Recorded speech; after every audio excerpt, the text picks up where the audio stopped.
Ya baik, alhamdulillah pemirsa Gamalama TV kembali lagi di Taman Kalbu, masih bertemakan membangun kualitas anak di era digital, dan tentunya masih dengan para jamaah dari Prima Maluku Utara, dari Penyuluh Agama Non-PNS, dan juga dari Badan Kontak Majelis Taklim Provinsi Maluku Utara. Baik, kita tersisa satu segmen terakhir ini ya. Saya memberikan kesempatan untuk satu orang penanya terakhir. Siapakah yang mau bertanya? Silakan. Assalamualaikum warahmatullahi wabarakatuh. Waalaikumsalam warahmatullahi wabarakatuh. Terima kasih atas kesempatan yang telah diberikan kepada saya. Perkenalkan, nama saya Marliza Ali. Saya dari Penyuluh Non-PNS Kecamatan Ternate Utara. Ustazah, pertanyaan saya, bagaimana cara orang tua di zaman ini atau orang tua milenial yang kita kenal saat ini untuk mengatasi anak-anak atau karakter anak-anak yang lebih cenderung kepada mengakses informasi-informasi atau media sosial yang lebih cenderung kepada hal-hal yang negatif. Kurang dan lebihnya, wabillahi taufiq wal hidayah. Wassalamualaikum warahmatullahi wabarakatuh. Waalaikumsalam. Waalaikumsalam warahmatullahi Ya. wabarakatuh. Baik, ini langsung saja dijawab oleh Ibu Ustazah Sida ya. Ini peran orang tua ya, ataupun respon ya. Ini informasinya sangat mudah didapatkan oleh anaknya. Seperti apa sikap orang tua? Iya. Tadi kita sudah banyak membahas, Ustadz juga sudah mengatakan bahwa ini terpulang kepada kita untuk menyikapi. Ada dua contoh tadi yang saya sudah kemukakan.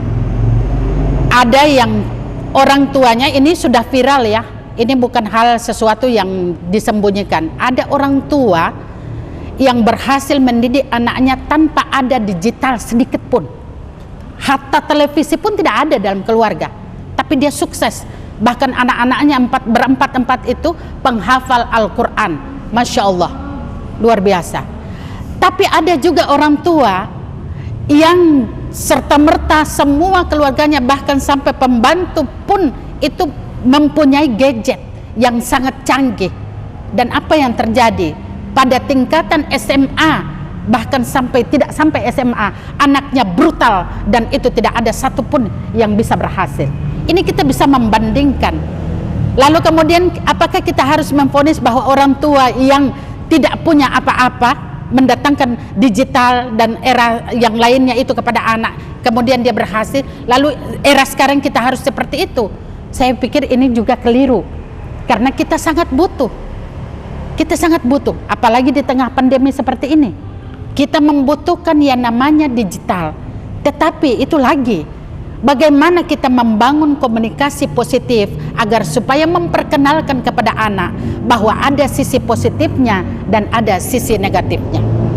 Pemirsa yang ada di rumah, jamaah sekalian yang berbahagia, tadi saya sudah menyebutkan kategori usia anak 0 sampai 3 tahun, lalu kemudian 3 sampai 5 tahun. Sekarang saya ingin menyebutkan kepada kita, berbagi dengan kita semua, antara usia 5 sampai 7 tahun dan 7 sampai 9 tahun. Pemirsa yang ada di rumah dan mungkin ibu-ibu jamaah sekalian, mungkin kita punya anak yang usianya di antara 5 sampai 7, 7 sampai 9. Di dalam teori mengatakan seperti ini. Anak yang berusia pada 5 sampai 7 tahun dan 7 sampai 9 tahun ini sudah mulai mengumpat sesuatu yang menurut dia itu baik. Menyembunyikan. Orang Ternate bilang dia semulai nonako. Itu perhatikan. Maka ketika kita berbicara dan kita memahami bahwa dia mulai bergeser wajahnya ke kiri dan ke kanan, tidak mau menatap wajah kita, ini orang tua sudah harus memahami bahwa dia ada sesuatu yang dia sembunyikan. Bagaimana caranya? Harus kita membuat pendekatan dengan dia. Caranya adalah membangun komunikasi dengan baik dalam maksimal waktu, kalaupun itu hanya 1 menit ataupun 1 detik. Itu langkah yang pertama. Yang kedua, bagaimana agar supaya hal-hal yang konten-konten yang masuk, baik itu konten positif maupun konten yang negatif itu, orang tua mungkin tidak ada salahnya kalau terbiasa dengan sopan santun, terbiasa dengan etika, terbiasa dengan akidah. Maka insya Allah ketika kita meminta anak untuk sama-sama berkomunikasi melalui gadget yang ada di tangannya, saya pikir anak tidak akan menolak. Pemat, Ustadz, anak tidak akan menolak. Mari, ayo sama-sama. Coba ibu pernah melihat ada teman ibu, dia membuka ada YouTube, orang tuanya sukses mendidik anaknya, padahal orang tuanya bukan siapa-siapa, bukan profesor, bukan dokter, bukan sekolah, orang tuanya hanyalah ibu rumah tangga. Pasti anak ini sudah ada keinginan, yang mana mah komunikasi aktif itu sudah mulai terjadi. Yang berikut, anak yang istilahnya suka membrutal. Nah, ini ada. Sekarang ini tidak lagi tertutup.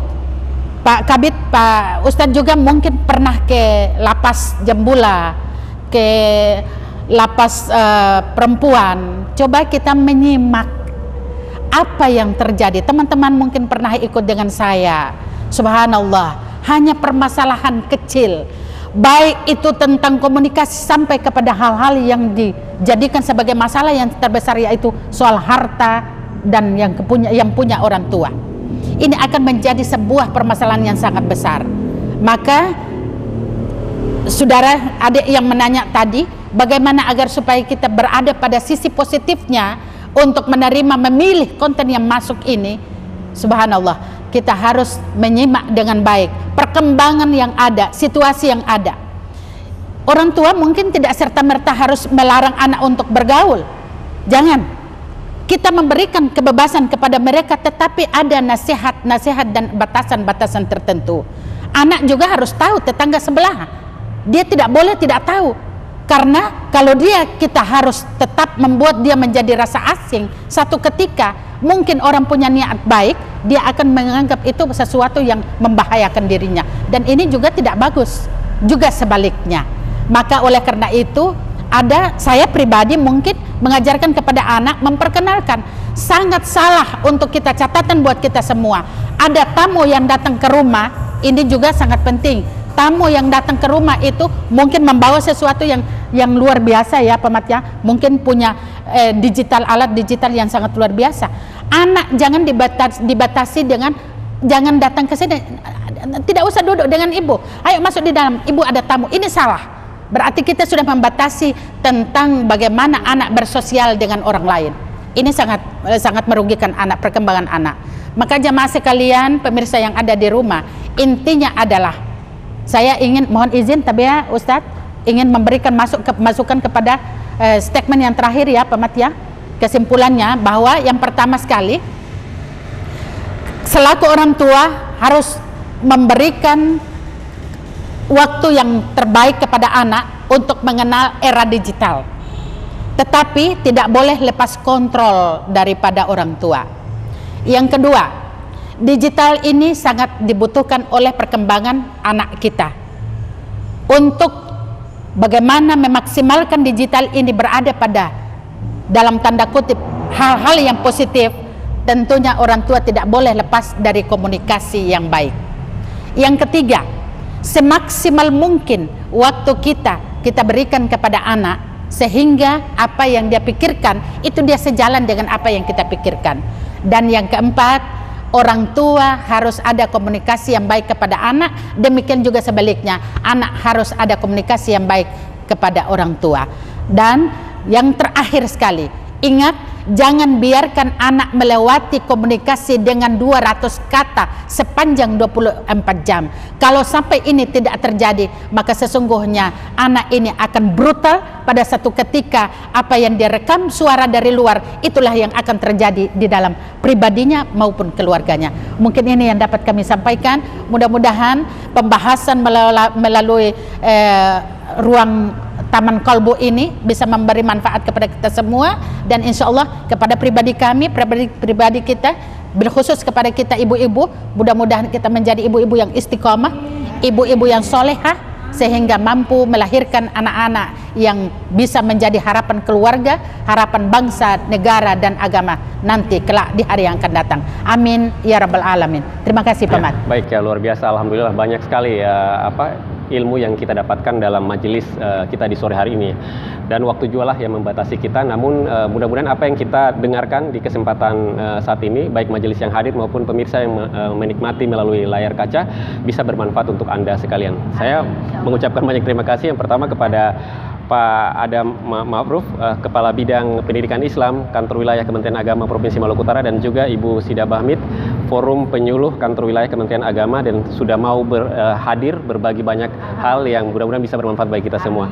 Dan juga terima kasih kepada para jamaah dari Prima Maluku Utara dan dari Penyuluh Agama Non-PNS Kantor Wilayah Kementerian Agama juga, dan juga dari pengurus BKMT Provinsi Maluku Utara. Mudah-mudahan kita bisa berjumpa lagi dalam kesempatan yang berbeda. Baik, pemirsa Gamalama TV, saya Matikal dari Masjid Fatih Falah Toloko, Kota Ternate, bersama kru yang bertugas di kesempatan sore hari ini undur diri dari hadapan Anda dan ikuti terus program Taman Kalbu setiap hari jam 5 sore di Gamalama TV. Sampai jumpa. Wassalamualaikum warahmatullahi wabarakatuh. Waalaikumsalam warahmatullahi wabarakatuh. Ilahi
Ilahi